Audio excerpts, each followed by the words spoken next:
സുമിത്ര മഹാജൻ എത്രാമത്തെ ലോകസഭയുടെ സ്പീക്കറാണ്? Option A 16. ഒന്നാം പഞ്ചവത്സര പദ്ധതിയുടെ ആമുഖം തയ്യാറാക്കിയത്? Option B K N Raj. Bengali പത്രമായ സമ്പദ് കൗമുദിയുടെ ആദ്യ പത്രാധിപർ? Option A Rajaram Mohan Roy.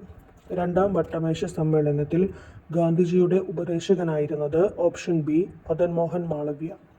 കേരളത്തിൽ അവിശ്വാസ പ്രമേയത്തിലൂടെ പുറത്താക്കപ്പെട്ട ആദ്യ മുഖ്യമന്ത്രി? Option D R Shankar. കേരളത്തിൽ ഏറ്റവും കുറച്ച് കടൽ തീരമുള്ള ജില്ല? ഓപ്ഷൻ സി കൊല്ലം. 35ാമത് ദേശീയ ഗെയിംസിന് വേദിയായ സംസ്ഥാനം? Option A Kerala. India government ആരുടെ ജന്മദിനമാണ് മാതൃസുരക്ഷാ ദിനമായി പ്രഖ്യാപിച്ചിരിക്കുന്നത്? കസ്തൂർബ ഗാന്ധി. കേരളത്തിൽ ആദ്യത്തെ പേപ്പർ മിൽ സ്ഥാപിതമായത്? Option D Punalur.